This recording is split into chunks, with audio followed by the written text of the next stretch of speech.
you a business leader looking for next? I was. Are you an athlete transitioning to next? I wasn't.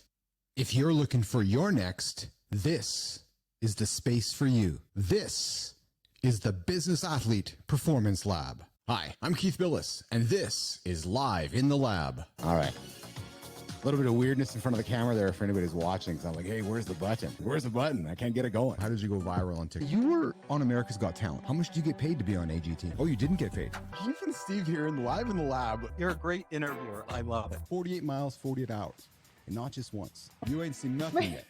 I hit 50 last time, and I'm like, yeah, things are a little different than they were 10 years ago. So trust me, things are to keep. You have no time for the BS that much of society seems to put on the table. Why is that? Like, what you're talking about is real right now. There's just no bullshit here, but it's just real. We brought you in with some Marley. I said, Joseph, let's talk music for a second. You said, well, Keith, oldies, 60s, 70s, and 80s. I've never talked to a sir before. Why are you a sir? In many ways, we're the same story. I came from nothing.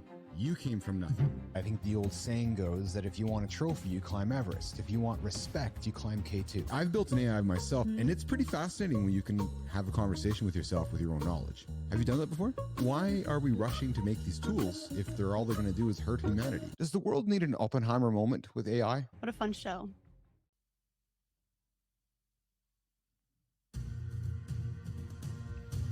Hey,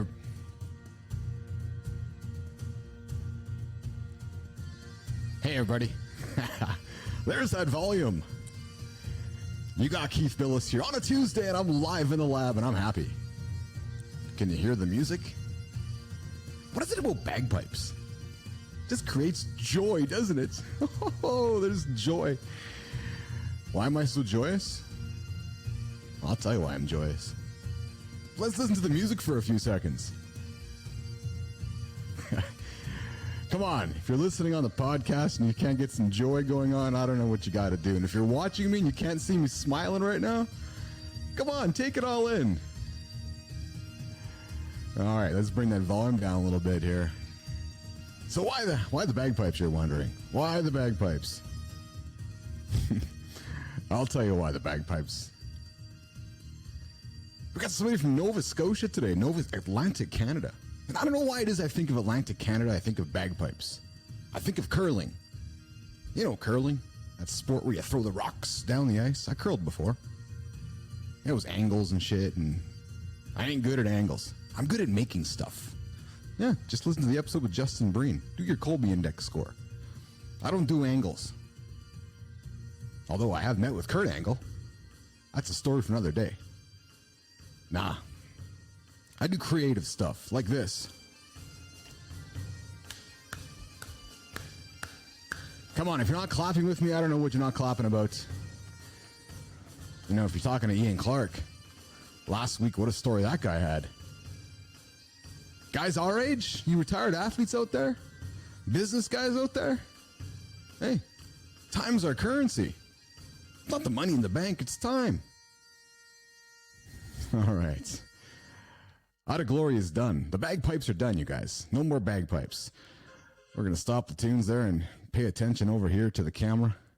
What's going on in today's show? Hey, so we got Matt Rouse joining us. Matt joins us from Nova Scotia. Matt is a AI expert, author, wrote a book called Peertainment and Will AI Take My Job? Will AI Take My Job? It's a topic we often talk about here in the lab. The weaving of AI into our lives, the weaving of AI into humans. You know, we believe in that AI enhanced human. You know, nobody can ever say to me, Keith, I don't have 30 minutes to get the job done on myself. Keith, I don't have 60 minutes to go for a walk. Keith, I don't have 30 minutes to go and lift some weights. Really? Yeah, there's this new little tool called ChatGPT and this concept of large language models. They're pretty smart. Yeah, they might change your life. They might give you back 30 minutes, 45 minutes, 60 minutes. They're not going to take your job. But if you don't embrace the tools, you're not going to have a job. So think about that. So as you're transitioning, as you're sitting there in your career right now going, I'm just the old guy in the office. I'm not embracing the tools. Or you're the retired athlete guy and you're like, yeah, well, I've just played hockey my whole life, or I've just played football or basketball and I don't want to pay attention to technology. All right. Okay. See ya. Got to embrace the tools. So we're going to talk about that with Matt today coming up. in a few moments. Matt will join us just over there on the screen. Yeah, if you saw the pre-show, that's where the giraffe is hanging out right now. Yeah, it's actually a giraffe hanging on the wall right now. So Matt's going to join us here. We're going to talk about a number of things. He's also the host of the Digital Marketing Masters podcast. Say that one 100 times, the Digital Marketing Masters podcast. And the co-host of the Business Builder Throwdown. And he's a chicken wrangler. You heard that right. He's a chicken wrangler. Now, admittedly, I have a concept in my head what a chicken wrangler might be, but I think I'll just wait to hear from Matt. Yeah, we'll wait to hear from Matt. You know, we're also going to wait to hear from Matt is what he's going to take on for the November, the No Month Challenge.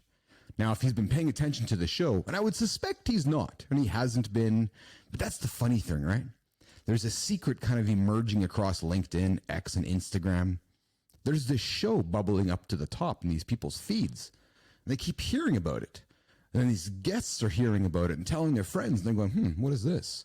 So we're finding guests are coming more and more prepared.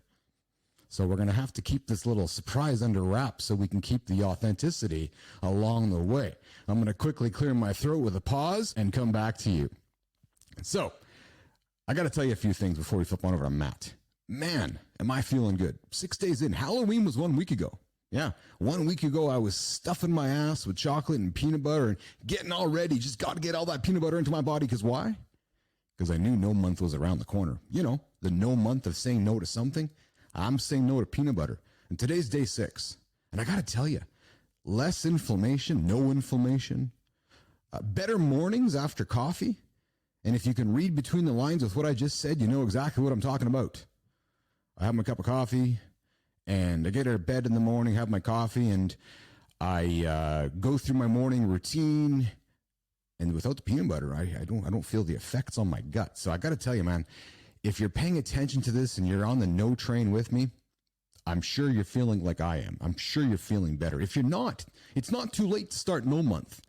Hell, I don't care if you start November 28th. Just consider it. Consider it. Hey, listen, we still have Transformation 24 we're talking about. I know haven't talked about it much lately because we've been talking about so many other things, but Transformation 24 is still out there.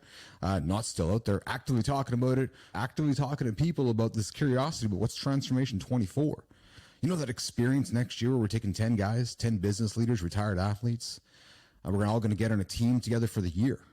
We're going to spend the year together, metaphorically, but also in a coaching manner where we're going to help you with your nutrition, your wellness, your fitness, your accountability.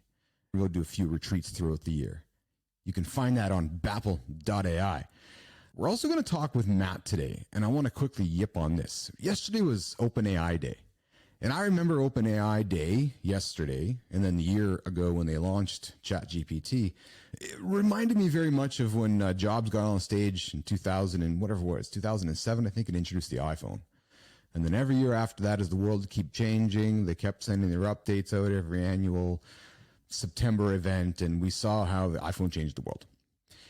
We're seeing the same thing happening right now.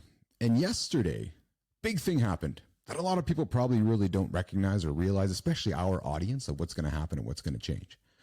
So yesterday, Sam Altman and the gang at OpenAI released this concept of create your own GPT. So these GPTs. So if ChatGPT was the whole of everything, we're all going to get a chance to create our own GPTs. Right, as Justin Breen would say, I'm a simplifier. So just imagine your own ChatGPT, Keith's ChatGPT, Joe's ChatGPT, Mike's and Dave's. Everybody's going to have their own ChatGPT.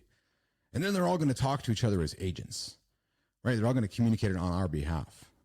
So if you think about when the website was invented, whatever that was, 1,000 years ago or 1,000,000 years ago, and then everybody started having their own website and everybody had their own social media profile, I can assure you the same thing is going to happen over the next 12 months with these AI agents. We're all going to have our own agents, building our own things, doing our own things, talking to each other. And then you're saying to yourself, well, Keith, where's the human element? Where's the human gone? What am I going to do? Well, I'll tell you, you're going to see the internet become something very, very different. You're going to see it move to a subscription-based human internet, where you want to connect with Keith the human, come subscribe to my content for a few bucks a month. You're connecting with me. I'll let my agent do all the dirty work. do my calendar stuff, do my tasks, do all the stuff that your AI can do with my AI. So we're all going to have AIs talking to each other. Imagine 12 months from now, the internet's going to look very different. And then along the way, the internet of subscription, of human connection, will be drawn by micropayments. $3 a month, $5 a month, $11 a month, 50, 100, whatever that price point might be. But that will be your assurity you're connecting with me as the human being and getting human-driven content, not AI-driven content. So that's my belief. So if you haven't paid much attention to what happened yesterday, I'm going to talk about it today with Matt Rouse. Big day in the world of AI and open AI and stuff that's going to be relevant to the audience. It is relevant to this audience. Trust me. If you guys are reticent to change, don't be. It's part of the transition process. All right, enough about that. Let's bring Matt Rouse into the lab. He's over there waiting in the green room. I'm going to flip on to my left, as you know how this lab works. I'm going to bring Matt in right now. Chicken Wrangler from Nova Scotia, Matt Rouse. Hey, Matt. how are you? Good, how are you? I am doing well. Thank you for joining me here from Nova Scotia, I'm thinking. Yes, I'm in Nova Scotia right now. I've lived here just for about 3 years, almost to the day. Oh, yeah. So where did you live before that? Before that, I lived just outside of Portland, Oregon, in the United States. Oh, so I from lived one in the coast U.S. to the for other. 20 years. Yeah. Yeah. Before that, I lived in Calgary. Oh, so you went from the middle to each That's coast. right. I've been all over. You're an all over. Yeah, well, and once we moved here, let me tell you something about chicken wrangler, not a technical term, but there's something called chicken math. And chicken math is how you end up in the situation that I'm in right now where I've got 62 chickens. So we started with 6 chickens because we bought a property that already had a barn that had a little chicken coop in it. And we got 6 chickens. It turned out one of them was a rooster. So since the rooster would fertilize the eggs of the other chickens, we thought, oh, we'll just hatch a few. And so then now we got a dozen chickens. And then a predator got in and killed a bunch of the chickens. So we're like, if we have to hatch more chickens, we got to get, twice as many hens as we want to lay eggs because half of them are going to be roosters. And then from there, one thing leads to another. I need a different breed of chicken. I got to get this kind of chicken. I got to get a bantam chicken and a silky chicken. And I wanted this color of eggs. And now you have 62 chickens. So along the way, you became a chicken expert. That's right. And technically, my wife is the chicken expert. I would say I know a lot more about chickens than I did before. I've got 3 baby chicks that are 2 days old in my mudroom right now in a big plastic bin with a heat lamp on them, and 2 chicken coops now with 3 separators. And yeah. So I'm suspecting that you also discovered, now I think I've just learned where the origins of chicken scratch came from. Because when you start from 6 chickens and end up with 62, you're just on the wall with that pencil going, okay, honey, it's 6, 7, 8, 9, 10, scratch it out, 10. That's kind of, are you scratching, right? Just constant scratching, isn't it, Matt? chicken scratch is an actual thing that you feed your chickens. Oh, chicken scratch is an actual thing you feed you. I did not know that. It's usually made up of crushed oyster shells. Crushed oyster shells. So there's scratch has things and minerals and things that your chickens need to help with digestion and things like that. Every phrase that you've heard about chickens, you have chickens for a year, you'll know where they all came from. Keith and Matt talking chickens live in the lab on a Tuesday. Live about chickens. You know what? There's this duality in my life that I thought would never happen, but it's actually brilliant. And what it is I work with technology all day. Yeah. And the last thing I want to do is spend my off time kind of dealing with more technology, even though, I love video games and stuff too, but I like spending my time, on my property, hanging out with my chickens, and building stuff and getting firewood and things like that. We live like, I would call it semi off grid. I still have fiber and I still have power, but I also have backup satellite internet and generators and our own well and our own septic system. And, so we're kind of switching back and forth between, technology and non-technology on a daily basis. It's a nice balance, actually. When I hear you speak of that, it's a nice balance, isn't it? And it's a nice way to have a foot in both sides, because you really can't say no to the world around you, the technology around you, but you can make a conscious decision to step back into doing things that got us here, right? Yeah, and I mean, suddenly things don't become as important. Often I'll set my phone down and forget about it for 2 hours. Yeah. And when I lived in the city, forget it. I had my phone basically glued to my hand 24 hours a day. So this is a good time for me to ask you this question then, because Matt, my audience is guys in transition, right? It's retired athletes, 32, 35, 30, 37 that are going, okay, I've just played something my whole life. I got to transition. We don't talk retirement here. We don't. Right. We talk transition. And then I got these business leaders that are in the same boat that I have been in, perhaps you have been in, that are transitioning. So I have to ask you probably the most important question of the day, Matt Rouse. Let me look at the camera. I'm ready. Did chickens force your transition from the corporate world to entrepreneurship? I would say no. But it probably would have had that come first. I would say the biggest transition was going from being an information systems, information technology contractor into purely entrepreneurship, running my own business, and then merging with my business partner now, so that our business has been combined for, I don't even know, 9 years now. But I was an IT contractor for 15 years.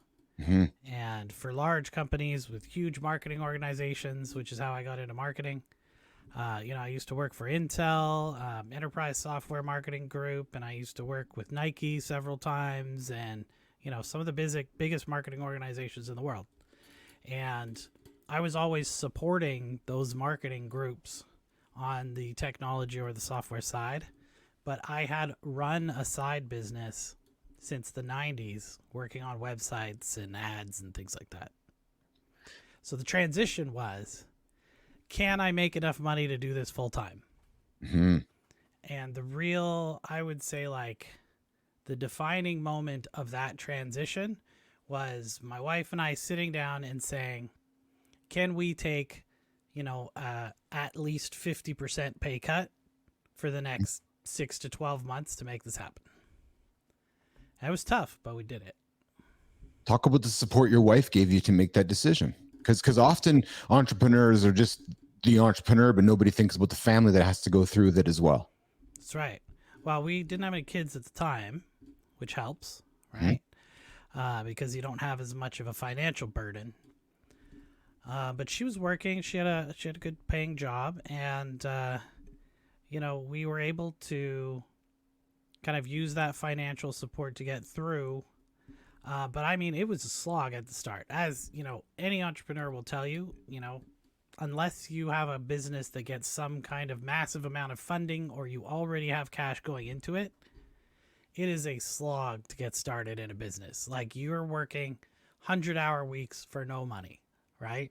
And over time, that's the money keeps getting higher and the hours keep getting lower, right? So you go from working a whole lot for nothing, and over time you rebalance it, right? So you can make more money doing less work.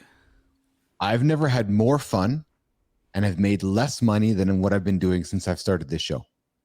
Right. I mean, well, that's the other thing, right? Is when you can do what you want to do, now you're making all the decisions.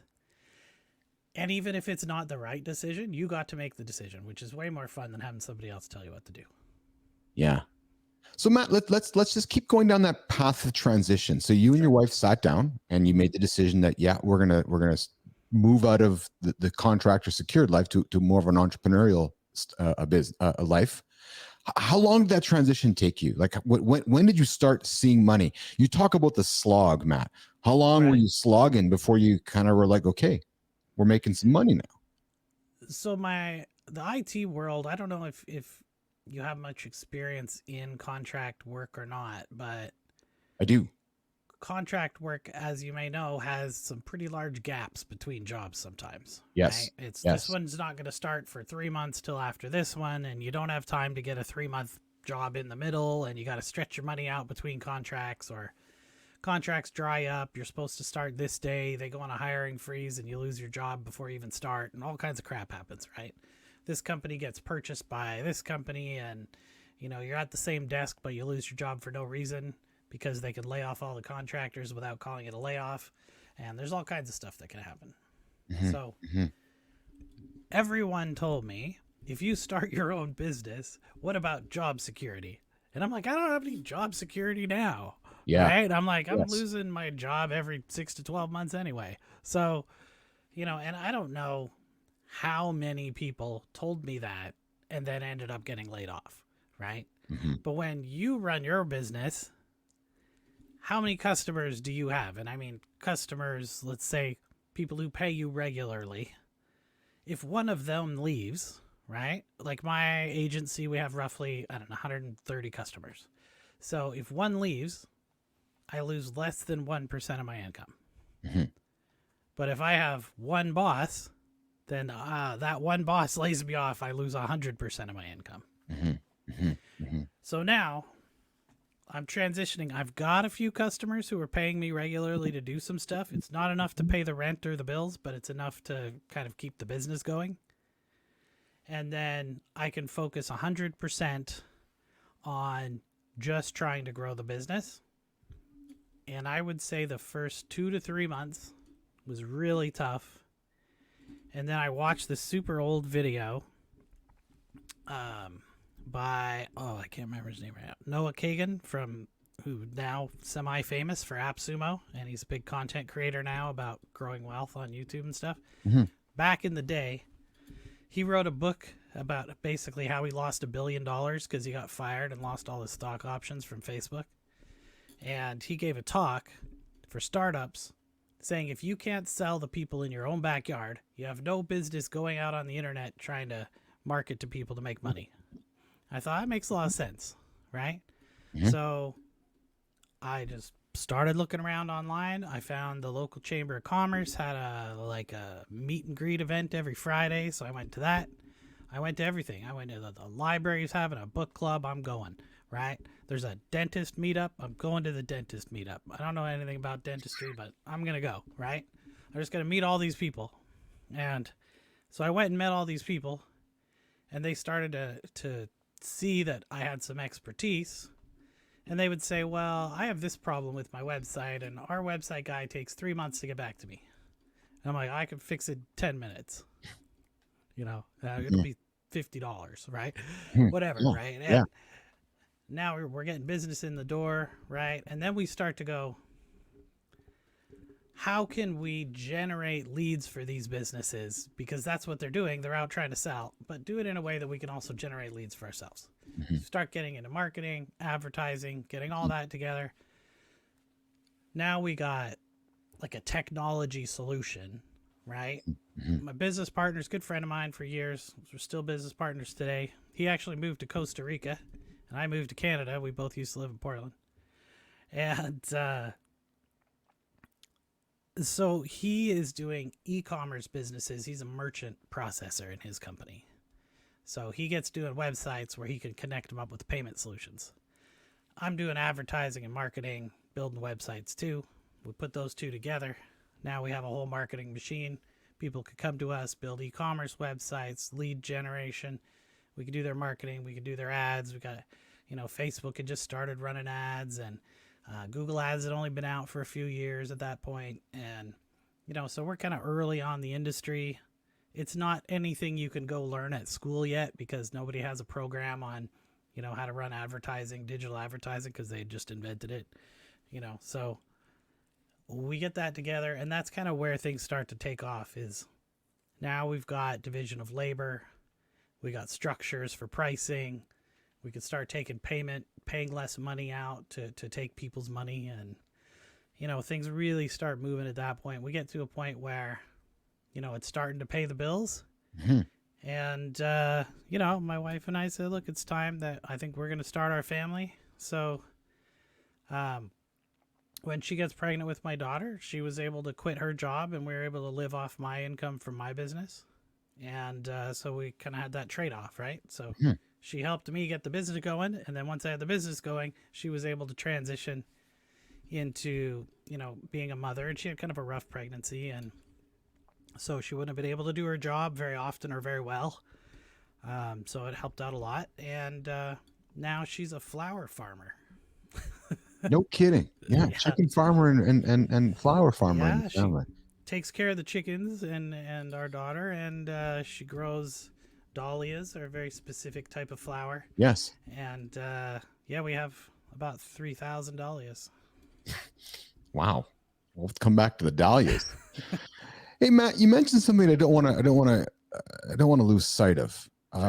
While you were explaining your journey, you talked about you were out everywhere, handshaking, Chamber of Commerce. You mentioned a library. You were everywhere, researching. You were everywhere. Yeah. How important is networking and building that personal brand in the digital marketing and podcasting space? And what strategies other than what you shared have worked really well for you? Anything that you didn't share on that list? Because clearly you got that figured out to get your marketing business started. There are so many in-person networking opportunities that no one takes advantage of because everybody wants to sit in their office. So then, Matt, if no one takes advantage of them, there's nobody there then. I'm saying in the digital marketing space, right? Okay, gotcha. Okay. Depending on your company, okay? Right. Yes. Look, I was talking to a guy just last week. He helps IT organizations, like people who do help desk and stuff like that, helps them get their business off the ground. Mm-hmm. Mm-hmm. He has to hound them and hound them and hound them just to look at going to a networking thing. All that anybody in any kind of digital industry wants to do is run digital ads, because you just pump your credit card in, you type a few sentences, you hit go, and it's supposed to bring you in leads. The problem is everybody else is doing it too. Right. You ever hear of the Blue Ocean Strategy? Mm-hmm. Mm-hmm. Great book. Mm-hmm. Everybody's on the shore fighting for minnows. When all the whales are out in the ocean, you just got to go out there and get them. Right? Mm-hmm. And that ocean, in my opinion, is in-person networking. That can be charity events. It could be like an excellent thing that you can do if, let's say, you're into real estate. Okay? Mm-hmm. Everybody in real estate goes and they go to the investor meetup and they go to the Chamber of Commerce. Well, guess what? There's 18 other real estate agents there. And so now you're one of 18. Mm-hmm. You go to the book club, you're the only realtor. Right. One person in that book club has a question about a house, They're especially with the price of houses now, right? Mm-hmm. Then, you know, that's a $15,000 to $90,000 payoff. Yeah. Makes a book club, even if you don't like the book. You know what I'm saying, right? I Like, do. Yeah. Yeah. That's a very charity events, absolutely. Volunteering. I would say my company, actually, when we were in Oregon, we were just outside of Portland in Hillsboro, Oregon. We volunteered as a group. We found out that you could go as a group with your whole staff, and you could go help at the food bank, and you like packaging meals and stuff like that. And it was fun. You go out one night, we'll do it once a month, and then take all the staff out for a couple beers and, you know, whatever. It's kind of an event, right? It's fun, support the community, that kind of stuff too. But turns out when you have several companies going there to help package meals at the same time, guess what happens? All the staff of each of these places talk to each other. And now I got somebody, oh, we have a problem with this. We're paying this agency and we're not getting any leads for our business and it's paying the butt. I don't think Facebook ads work. Hey, let's meet up sometime and talk about it. Mm-hmm. We didn't go there to find leads. But I got more customers out of volunteering than you would imagine. Like, yeah. And these are simple strategies. You can spend 5 hours a week working on your ads and trying to sort them out and get them done and optimize and all the things you got to do with your ads and your lead magnet page. And now I got like a downloadable that somebody's going to get, and I got a funnel I got to build, and I got to get all this stuff, which is great once you're established. Right. But if you are trying to get out there because you don't have any revenue coming in, the fastest way to do that is meeting actual people in real life, especially as, you know, I know you were saying, because I watched it on the last one that you were talking about on the last show, I don't know if it was technically the last. It might have been the day before. Anyway, One of the previous shows. one of the previous shows. Yes. You were talking about the AI of yourself, Yes. right? Yeah. We are, I would say, 4 generations of AI away from you not knowing if this is me or if this is AI. Yeah, I don't even know if It's I'd like argue 3 4. years out, probably. Yeah, 3 or 4 years out. and I would even wonder if it's 3. I would even wonder if it's 3. I'd say it is because I understand that some of the tech. Yes. I don't think that it understands enough. Like, it could make a chat agent who could pass as a person. I don't think it's going to make an interview that could pass. You know, it's never going to go, I don't know. You know, like it's not there yet, right? And the voice tech is not there yet. But as like a support agent or like somebody to be on a Zoom call in a meeting, you'd never know. I did read a fascinating piece yesterday in one of the online news publications. The one of the senior officials in the government, what in the United States government, what keeps them up at night is how quick voice cloning and voice fakes are evolving really rapidly, and how disruptive they're ultimately going to be to society. When you know, so and the genie is out of the bottle on that one. There's no going back at this point. Yeah, It's there's no already question. cheap and almost, it might as well be free. It's so cheap and easy at this point. Yes. So Matt, let's go to AI in a few moments. Because I wanna, you know, you've written a book about it. Obviously, some big things happened yesterday in the AI world. You heard my opening pitch. I had some opinions on it. So I want to come back to AI. But before we go there, because a lot of people, at least in my audience, like I said at the beginning of the show, they're either reticent to change or haven't adopted it and maybe just don't know what to do next with it. But I think it also weaves into, you know, again, our audience are retired athletes that have just finished playing their sport and they want to start their own business. Now, I'm going to suspect the answer you would give me if I said, what are some tactics and techniques you'd give a retired athlete to start their business? You're going to say, well, Keith, I just told you the answers. Get out there and shake hands and meet people because that's what their leverage is, right? But what tips and techniques would you give a retired athlete who wants to get out on business? I would say that there's definitely an angle towards being famous, or like what I would call famous adjacent, right? Yes. Like you played with a sports team that maybe was a feeder team to a very, you know, a sports team that did really well, you know, or maybe you were an athlete who worked with someone who became a star athlete kind of thing. Like, you're not necessarily, you know, front page headline person. Mm-hmm. But you got a little bit of clout, right? Mm-hmm. That clout has value, has a lot of value. Yes. And there are several things. One book that I would suggest anybody who's going to be an entrepreneur read is called Influence. And the book Influence is written in an interesting way, right? It's Dr. Robert Cialdini wrote it, and I think he just put out a new edition a couple years ago too, by the way. The idea is, how can I learn about all the tricks that people use for marketing or to make you make a decision, right? So that you don't fall for them. Mm-hmm. But the reason it's written that way is it's the reverse. It's the Bible of how do you get people to make the decision that you want them to make, or how do you get them to take the action that's best for them, or, you know, you don't want to use it nefariously, but there is a whole bunch of ways that you can have more influence than you would normally have. One of those is having some kind of clout or being famous, and people automatically assign more intelligence and trust to someone who is famous, in any way famous, than someone who is not. And I think even more clout, Matt, if you tell the audience that, right? So Howard Stern became the king of all media, not because nobody anointed him of that. It's because back in the day, and I don't know if Howard Stern still is, and I'm really dating myself now, actually, and I'm really dating myself now. But back in the day when he anointed himself the king of all media, he put that on himself. Or Michael Jackson, the king of pop, or, when you brand yourself that, the audience believes it, don't they, Matt? They do, absolutely.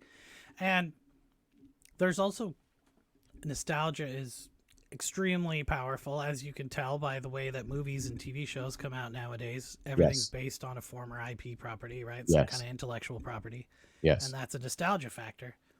Also, people put traits of trust, believability, they think that people are more truthful, they're more, they have, better ingenuity and things like this if they're attractive, right? And most athletes have, they've worked out and stuff, right? They're attractive people. Right. These are all things that work in your favor, and they especially work in your favor in person. Of course. Sitting behind a desk and typing on the internet is not going to get you as far as going out and meeting people in person. And this, coming from someone who owns 2 marketing agencies, is probably the weirdest thing, because we don't sell how to network, right? You figure that out on your own.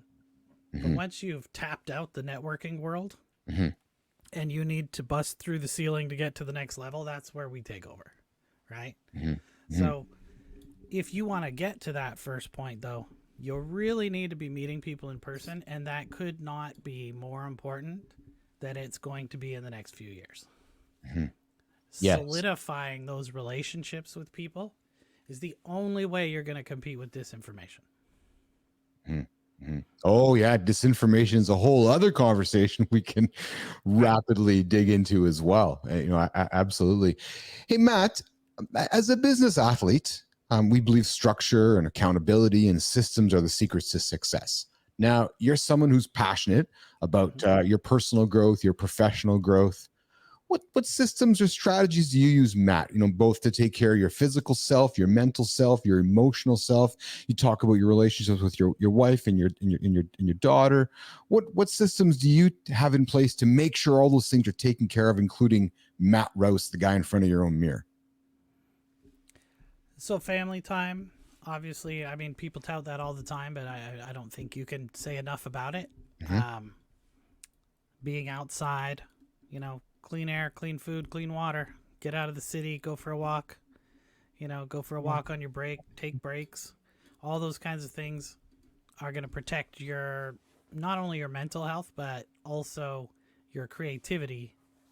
And, as I'm sure we'll talk about more, I don't want to keep bringing it up constantly, but it is a constant in our current world, right? Is that creative edge is the only thing that's going to keep you ahead of, the machines kind of thing, right? So you've got to take care of yourself in those ways. And I think something that I really didn't take care of when I first started was I kind of let my health go a bit, because I was, I'm trying to live on the cheap, and I'm trying to go all the time.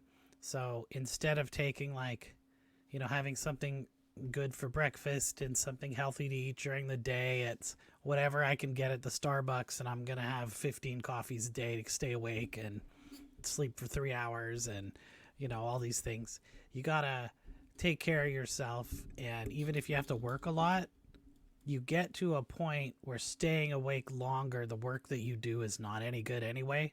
So, I mean, once you've been awake for 16 to 18 hours, anything you do after that point is going to be garbage, and you should just go to sleep and get up and be productive. People think that they can just power their way through and pull a bunch of all-nighters, and it just doesn't work. It catches up. Yeah, it catches up quick. It does. The consistent incremental improvement is the only way to get ahead. Everything else doesn't work. A little bit better every day, right? Just like you're doing your show every day, right? Yeah, so that comment, man, that comment is so meaningful to me today, because when we started this, I tried to do, like, if anybody watching, I tried to do all this, right? And then I was We were failing at a lot of things along the way. And I was like, hold on a second here, right? So we just focused on doing like this. And every single day, I'm like, okay, so I got this process figured out yesterday. Like today's opener, being fully transparent, today's opener was one of my best pre-recorded openers I'd done in a long time because and why? Because I did it a little differently than yesterday. Right. So just those incremental improvements. Right. So I appreciate that comment you make. It's very timely to me, but it's hard to do that for a lot of people. It's been hard for me to do, frankly, because I go like this real fast. Right. Yeah. Trying to rein in the kind of scope creep of all the things that you're doing is really tough. Yes. Especially with my brain. Man. Well, and I mean, that's the thing is people whose brain goes a million miles an hour in a million directions are the ones who can get the best work done if they could set their mind to it. That's right. Yeah. Right. Well, I learned from Justin Breen and my Kobe index where my brain's best. And my brain's best being a visionary and then surrounding myself with great, incredible teammates to help bring that vision to life.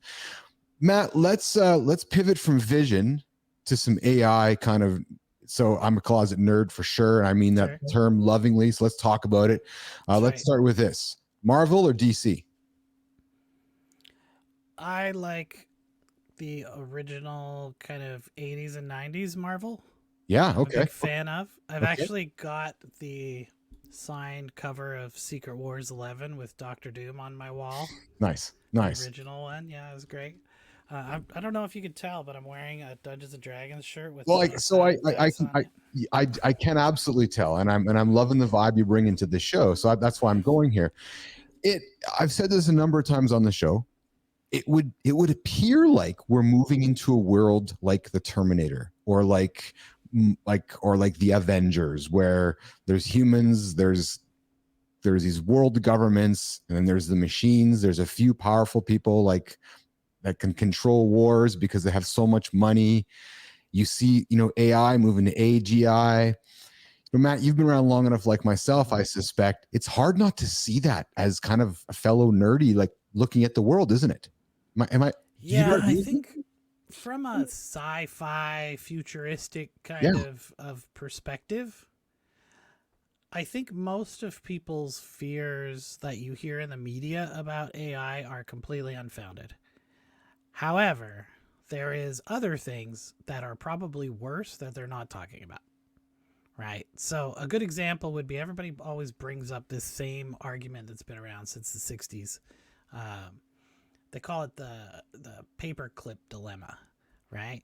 You tell your computer, I want you to make as many paper clips as you can. And eventually it just keeps making itself more and more powerful until it breaks apart every component of everything on the entire planet to make paper clips. This is the scary idea of the alignment problem, where we tell it to do something we think is beneficial, but it turns out to kill us to do the thing. It's just, I cannot see a super intelligence being like, well, I guess we'll just kill all these guys and make some paper clips. Like, it's asinine, right? If something is a super intelligence, it should be smart enough to figure out not to do harm, right? But I think the super intelligence, Matt, let's go on this, because thank you. Let's go on this. Sure. I think the super intelligence.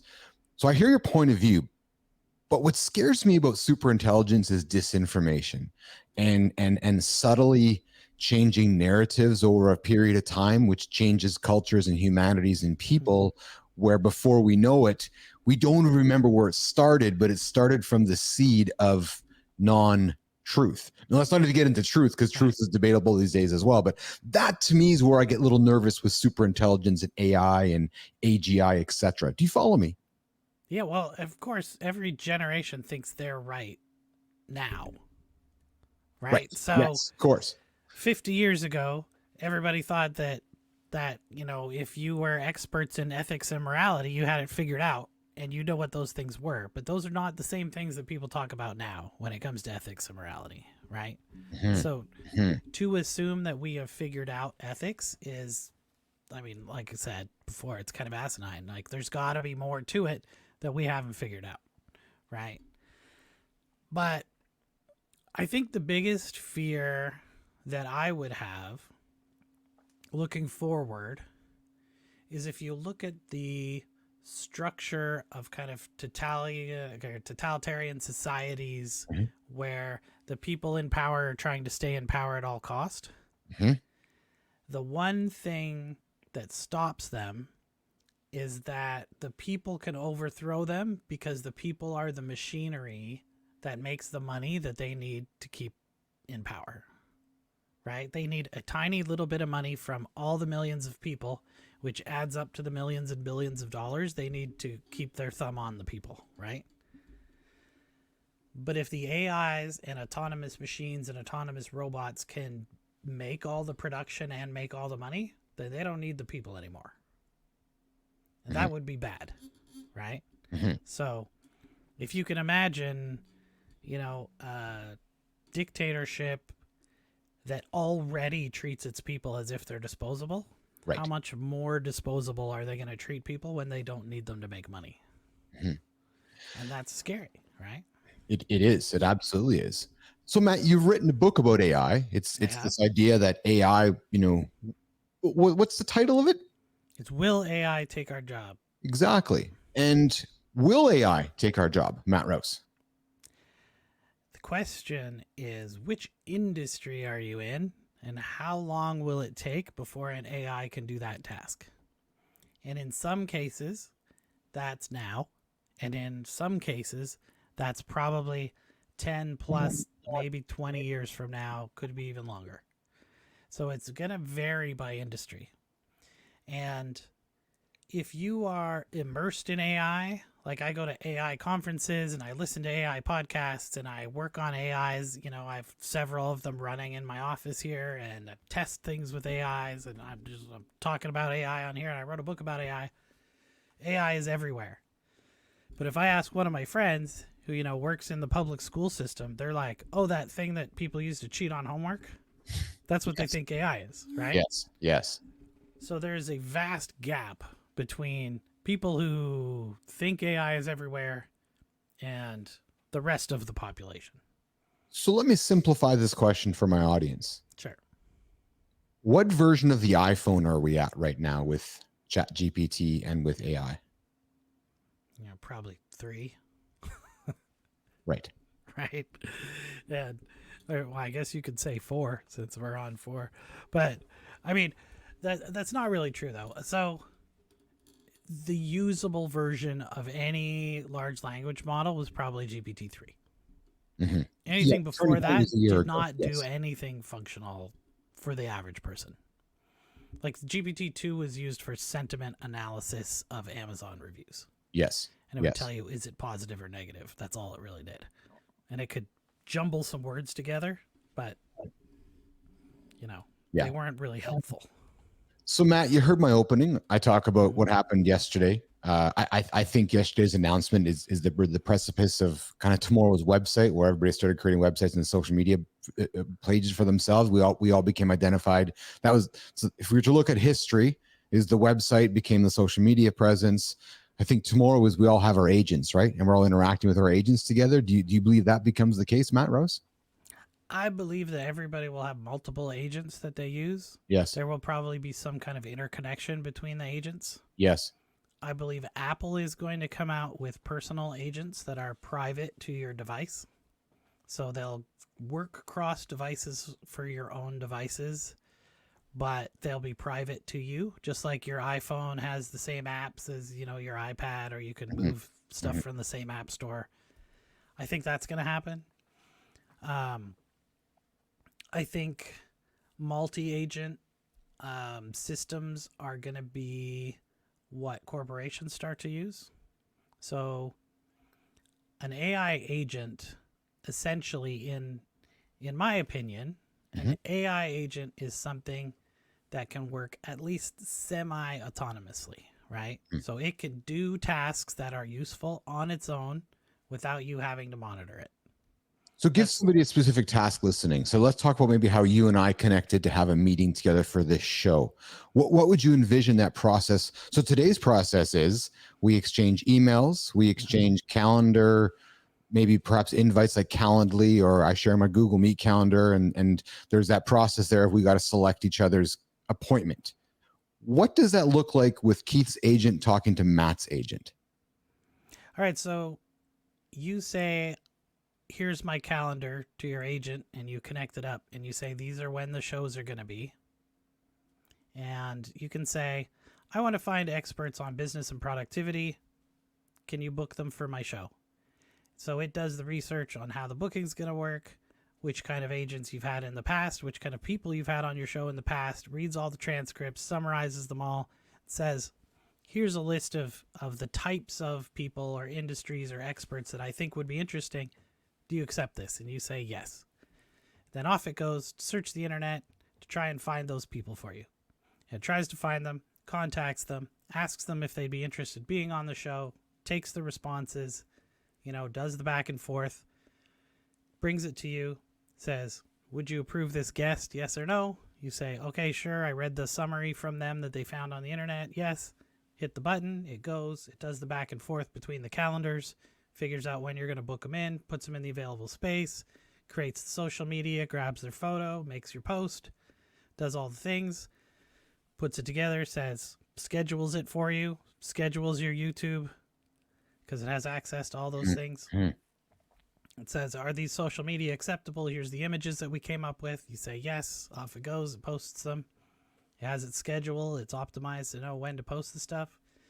And then after your show, it could take it, transcribe it, or translate it into multiple languages. It could do the encoding. It could put it on YouTube. It could cut the shorts and the reels and the TikToks and cut all those out and post them for you. And all that stuff could be done by your agent. As a creator, as a nerdy creator, that's really exciting to me to hear you say that. Yeah, who wants to do all of the fiddly work with all that stuff? I just want to get in front of the camera and create and have fun conversations and make fun stuff, and then have somebody else make it and share it with the audience. You know what? And this just kind of dawns on me too, because this is what gets me excited as a creator, and to the guys that are thinking about becoming creators. Again, I have these retired athlete guys coming, okay, well, I want to be a brand for myself, but I don't know where to start. Like, I want to have my own podcast, or I want to have my own show, but I don't know where to start and how to do it all. Well, these agents are certainly going to help. There's no question about it, right? Because if you can just come be yourself behind the camera, there's never been a better time to be a creator, and it's only going to get better, isn't it, Matt? Yeah, and I think that you're going to see the people who have some technical expertise are going to be the ones that you want to lean on to kind of get the tech going, because eventually it will be easy. Yes. But I don't know if you... Not out of the gates. I don't know if you're old enough to remember MapQuest. Do you remember MapQuest? Dude, I'm probably older than you, man. I'm just checking.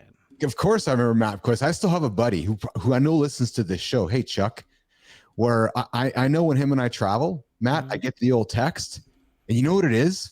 It's not Google Maps or Apple Maps. I'm like, dude, you're still using MapQuest? He's like, oh yeah, it's the best. I go, what, that and Expedia? Yeah, well, you go in, right, and you type in where you're going to go, and you type in your home address because it never remembers it. Yes. And then it just prints out, turn left at this, and this sign, you do this, right? And that's what you're using. But yeah, just like you said, there's still people using it. Yes. Just like Uber came out and Lyft, and there's still people using taxis, millions of taxis still. Fair comment, right? Yes. I mean, there's all this kind of stuff. So, but now, my phone sends me a text and says it remembers where I parked my car when I go into a store. I didn't tell it to do that, right? It just does it. That's right. That's where it's going to go. You're going to get to a point where the technology is clever enough to, do all the things automatically that you need it to do. But that's not AI, right? That can be done with programming. The difference with AI is that AI can make decisions. Yes. That's what everybody is missing in the conversation about AI who is not a technical person. Yes. Having a computer program that can make a decision without you having to program the decision into it. You don't have to say, if this, do that. If this, do that. You can say, go find me an appropriate guest for my show, and it'll do it. And that's a whole different thing, because now you're taking the equivalent of someone's job, right? Yes. Because before that happened, either you have to do it or your producer has to do it. Somebody got to do it, right? Yes. Somebody's doing that job. But you can have the AI agent go and do that job for you. And now you could do something else, right? Yes. You can do something better, something more important. Well, the something better part, I'm glad you raised that, because we talked about even a couple of minutes ago, Matt, about just, how we can focus on creating great content. Because you're seeing it as well as I am, especially being in the marketing agency business. Content now is a commodity. It is everywhere. It's so easy to make. It's so easy to make text content, visual content. Well, at the same time, the bar has raised higher for good quality content because it's so easy to make content these days. That's right. Right. So the more time we can put out to the agent task work, the better time we can spend on creating good quality content for the audience to rise above the chaff. Right. Right. The only people that are out there on your social media right now telling you that AI can't write for crap are people who are writers. If you compare the writing from GPT-4, especially if you have some custom instruction set or something into it so it'll do a better job, or you coax it a little bit, right? It will write better than most of the people in the world, right? It's not going to write better than the writers, but it's going to write better than most people, right? If you're a professional athlete, right, the equivalent would be, what is the difference between someone who's been a professional athlete in your sport and every amateur in the world? It's not even a contest, right? Correct. I do think, though, that there's still many people, and going to be for a while yet, that will only use GPTs with 1 or 2 sentence prompts, and they're going to get horrible responses, and then it's going to be like, I don't like this GPT thing. I want to go have a human again, right? So hence it'll get better at that, though. Right? I don't disagree with that, but we're still over time still going to be flooded with this mediocre content, right? So I think I think over time that value that you have in human beings only adds value to how you create your content, so that you can rise above the rest of AI generated content. Absolutely. And I've got 1,500 characters exactly, because that's the limit of custom instructions in my GPT-4. Yes. And I'm Matt Rouse on LinkedIn. Go there. My post from November 6th was all of my custom instructions. So you can just pull it. It talks about allowing the machine to use as many tokens as it needs. It has encouragement. It says to build a plan, describe the best persona, and then display the persona back to me that it's using so I know what it's trying to do. Like how to use reference machines, which is an internal AI thing that you would only know if you worked on AI systems, right? I'm saying use the right reference machine or calculator, or write a script if it's going to make it better, right? Call out my misconceptions about this idea. Like all of these are in my custom instructions. So if I say, write me a blog article, roughly 5 paragraphs long, it should be about why it's better to use a HVAC company to install this than installing your own system about this, and it goes and I get a blog post that's 10 times better than if you just typed in, I work at an HVAC company, write me a blog post. Yes. Right? Yes. We still edit it. I mean, the only person on my staff in our Canadian company is a proofreader and an editor, right? She's our editor / proofreader. We don't have any other staff now in Canada for my company. And in our US company, we have a couple staff. Most of their job is basically using AIs to direct the stuff that they're doing. Yes. It's absolutely transformational if you can start to figure out what are the processes in my company that take up the time that nobody likes to do, that are repetitive, and have some kind of an outline or structure that I can frame to say, go do this thing, and the machine can do it, right? It may take some automation. It may take connecting it up, and maybe you don't know how to do that. Well, just ask the AI how to do it, right? It'll explain it to you. If you don't know how to use Zapier, ask the AI how to connect it to Zapier. And if it says you need a script, say, write me the script. And if your script doesn't work, you say, this script doesn't work. Can you tell me why? Right? I mean, the AI knows all that stuff already. So, but as you were talking earlier about, content creators, one of my favorite programs, and they don't pay me or anything, but I keep saying their name, so they should, is it's an app called Get Munch. I don't know if you've heard of that one. I haven't. Get Munch will take a video in this format that we're in right now, and automatically it will transcribe the whole thing. It'll figure out which parts it thinks are the important bits. It cuts them into vertical videos, so you can put them on YouTube Shorts or LinkedIn or Reels or TikToks, right? And it also will put the captions on for you. It'll highlight it word for word, right? Like karaoke style. It will put a different color of highlight on the words it thinks are important. It'll give you the hashtags. It'll give you the name. It'll give you the description. And it'll write you a Twitter/X post for every single one. And out of like an hour-long piece of content, it'll cut 20 clips out. All I do is I put in the YouTube URL, I click a few buttons, and I hit go, and I come back in 30 minutes to an hour, and it's done. And then I upload them. That job used to take us probably 14 hours of work at the agency. Now I do it in an hour, and I can spend 55 minutes of that hour doing something else. Yeah. Yeah, there's certainly there's the power there. Yeah, we use a couple of similar tools to get Munch, but it's always great to learn new ones that we certainly want to add to the toolbox. Yeah. Take a look at Runway as well. Yes, I'm familiar with Runway as well. Yeah, Runway ML, you mean, like as in Runway ML, the text and image to video tool, but also their video stuff's coming along fast. Remove video backgrounds, has great transcriptions with time codes that go straight into YouTube. Yeah. You can put that into ChatGPT-4 and you can translate it into multiple languages. Then you can have your YouTube show go out and with multiple closed caption languages. Yeah. Yeah. This is the kind of stuff we're doing. And I know we're running out of time, but if you look at, like, this is the book, Will AI Take My Job? Yes. The background image is a Mid-Journey, right? With a little bit of prompting. Yeah. A little bit of editing in Canva. Every single chapter has key takeaways in the book, and the key takeaways are because I uploaded the chapter into GPT-4 and gave it instructions to generate the key takeaways in the book. Everything else is human written and edited. And by doing that, using the GPT to help us with the formatting and using Mid-Journey for that, publishing it on KDP first, we were able to get the book from the time I wrote the first word to the time it was on Kindle was 35 days. And that doesn't happen, right? My last book, we got it done in 110 days. The one before that took almost a whole year. Matt, who wrote your book? You wrote it yourself, or you wrote it with GPT? 100% human written, except for the. So how do I know that? So you're an AI advocate, and I believe you, but I need to ask, listen, as an interviewer, I got to ask the question: right. How do I know you wrote it?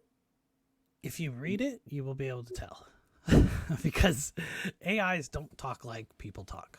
Okay. Yeah. Now you could train it, right? Like I've tried this, right? I put all of my books into training using the API and then told it to write a chapter of this book about this topic using these references in the style of Matt Rouse, because it has all my other books in it that it's trained on. Yeah. And it still comes out a bit kind of corporate structure-y sounding. Yes. And that's because that's what it's mostly trained on, right? Of course. Websites and all that kind of stuff. Even when you tell it to write like a fiction writer, well, now it's going to make up stuff. So, when it's into business writing and stuff, you could tell if somebody wrote it with GPT or not right now. Yeah. Like when it gets to GPT 5 or 6, who knows if you're going to be able to tell. Still the power of the human, my friend. Still the power of the human being. So I appreciate your candor on that.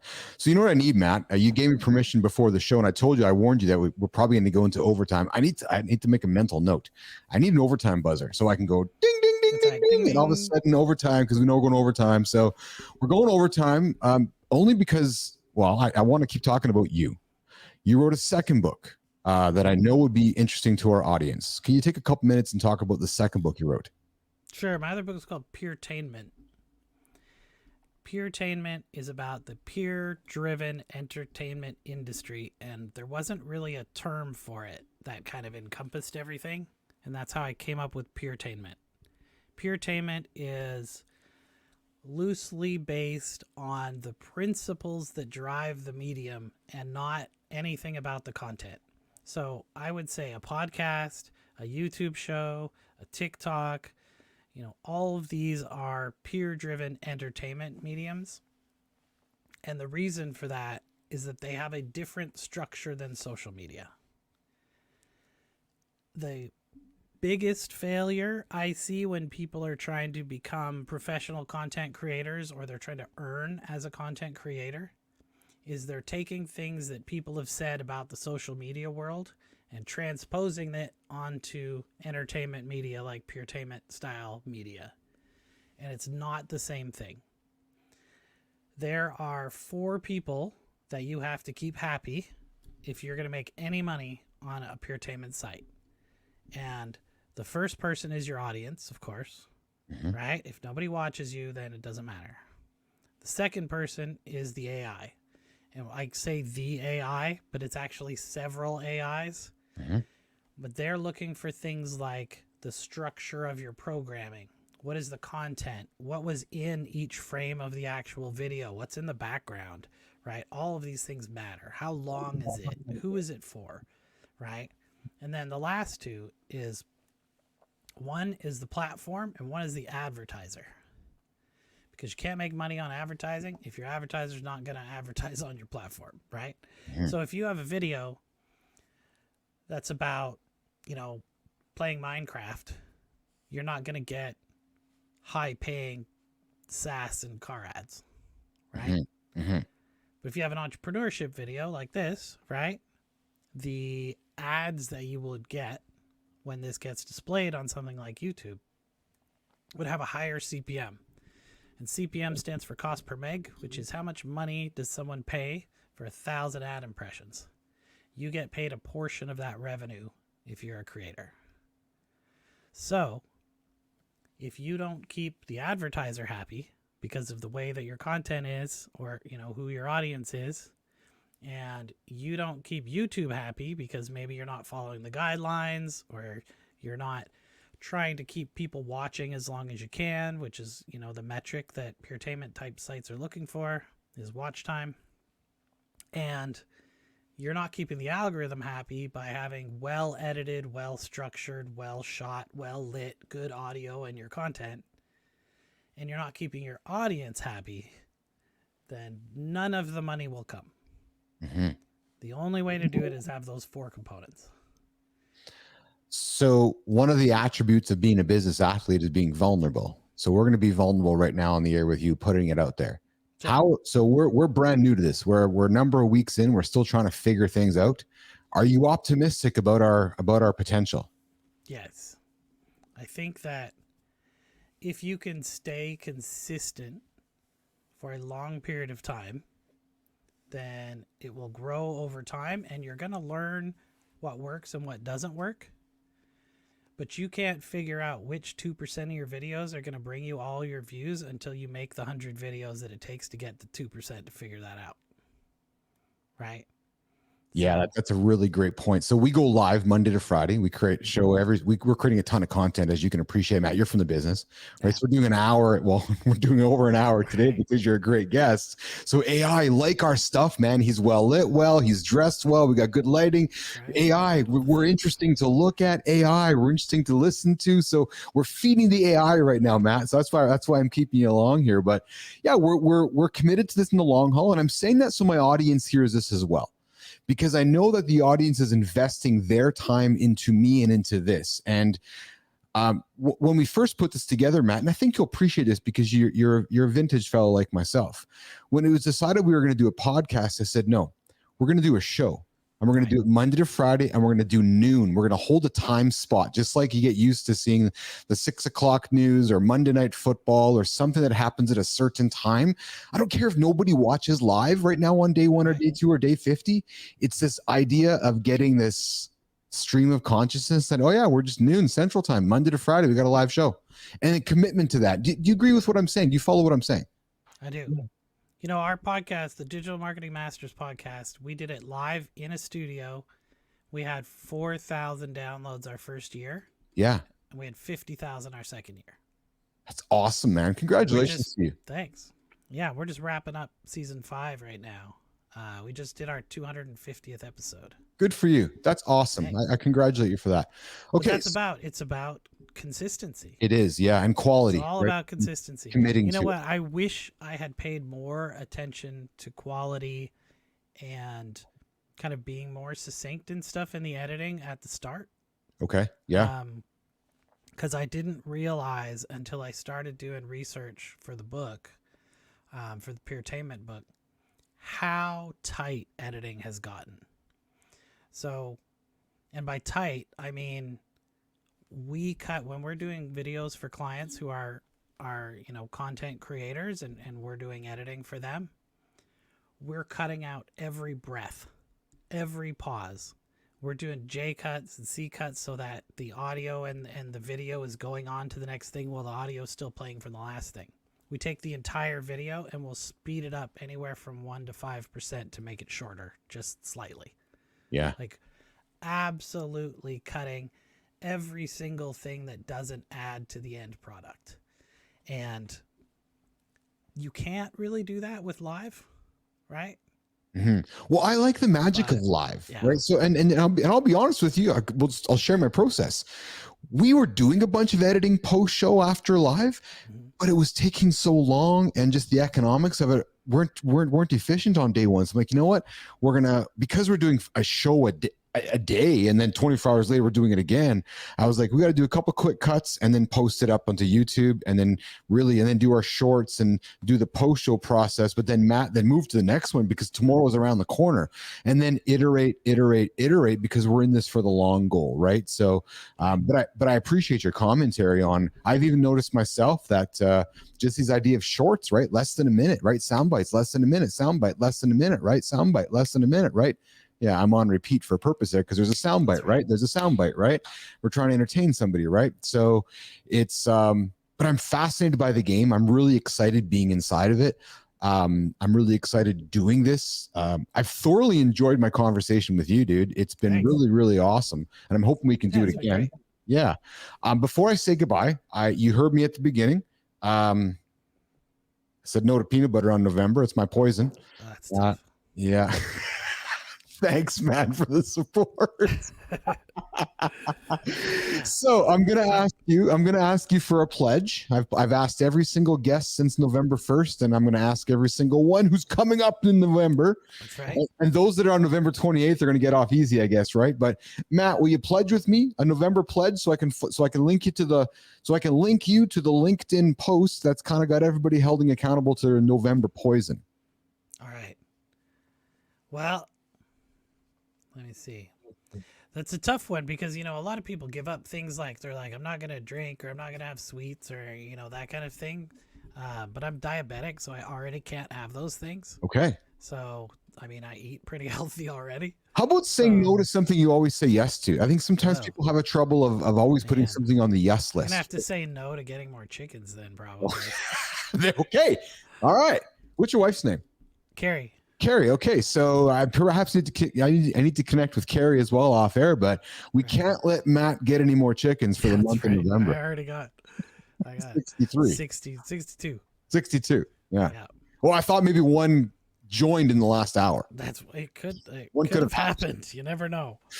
We don't have any broody chickens right now, which is what they call it when they're sitting on eggs. So. Oh man. So you know what? I'm going to do something. Talk about learning. I'm going to do something with you on the air while I'm going to leave. I'm going to walk us out of here. All right. I'm going to walk us out here with this. I'm going to put on some. I love bagpipes, man. Can you hear it? Here it comes. I know. You would think there would be more of it in Nova Scotia, but where I live, it doesn't come up that often. This is the entertaining part. We're trying to keep people hooked. The AI hooked. It's I always say entertain and inform, Matt Rouse. It's true. You have been a thoroughly enjoyable guest. I've enjoyed our conversation. And Keith, I appreciate it. I love the bagpipes too. You can't get enough bagpipes. You can't get enough bagpipes. And if nobody sees the fun we're having here, then go tune to a different channel. Go tune somewhere. There's gazillions of channels on YouTube. Go to somebody else's. But hey, let me tell you one more YouTube creator secret that I know. Yes, tell me. Is that one of the metrics that YouTube uses that they don't tell anybody? Yes. Is not just watch time, like how long did somebody watch your video for? Yes. It's how much of all of your content have they watched. So what everybody does is they get to the end of their video and they say, okay, see you later. And then the person clicks off and goes to another video. When what you should say is you can just point over like this, or I guess in this case, it's this direction. You can say, after you're done, watch my entertaining interview with such and such, who had a similar topic to what we're talking about today, because you're encouraging the person to then click through to the next video, which increases the amount of time somebody has watched your channel, which then means YouTube says people similar to the person who clicked through will also want to see more of your videos. So we will recommend them more often. Matt Rouse, that is a very, very helpful tactic that I've learned today. Excuse me. And I won't be editing that out. I'll just be posting that because that's just too much money to edit out right now. Tongue in cheek. I'm going to learn that today so I can look at my videos. So tomorrow I can say, hey, everybody, in one of these corners of my screen, go and subscribe or watch to the other videos. Stay within the channel. We got a lot of great content that I know will interest you. I had a guy on, Captain Steve Hoffman, talked AI. You're going to love, if you loved Matt Rouse, you want to go talk and listen to Captain Hoffman. How'd that sound, Matt? Absolutely. You got to talk. That's my old gaming nickname was the Captain. So maybe me and the Captain should have a talk. The Captain and the Captain. The Captain and the Captain. All right, Keith. Thanks for joining me today. I'm going to send you off to the green room for 2 minutes while I can say goodbye to the audience for a very quick second, and I'll come back to you and say goodbye. Okay, hang tight, my friend. All right, we're going to do this. We're going to do this, and then I think we're going to try that and this one more time. I'm going to get a button put on for the bagpipes because I love the bagpipes. Hey, I'm Keith Billis. You know who I am. I'm the guy sitting on this side of the microphone saying, hey, if you want to get connected and close to us in the lab, you got to go to inside.bappel.ai. Inside, I'll even mute the music. Inside.bappel.ai. Go put your email address in there. We're not going to spam you. Why I tell you this is because if you don't have time to watch the shows throughout the week, we're going to send you one email on the weekend, which gives you a recap. And you know what? Like I just learned from Matt, some of that stuff might even be AI efficient, right? So you're going to get that one email on the weekend that gives you all the content from the week so you can be effective when you want to consume our content. So head on over to inside.bappel.ai to connect with us, and then more things are going to come secretly to your inbox over time. Again, no spam, just a connection. We talk about the agents that are going to be connecting. Well, we're going to do the human connection through your inbox. Inside.bappel.ai. And lastly, hit subscribe so we can tell YouTube that you like our content. If you subscribe and go watch other stuff, we can make more of it for you. I'm Keith. Where's that sound? I'm Keith Billis. I'm live in the lab, and I'm out of here for today. We'll see you guys tomorrow. Yeah, I got to move this last part around here, which goes, I think, to... what the hell? I'm just going to end it. See you guys.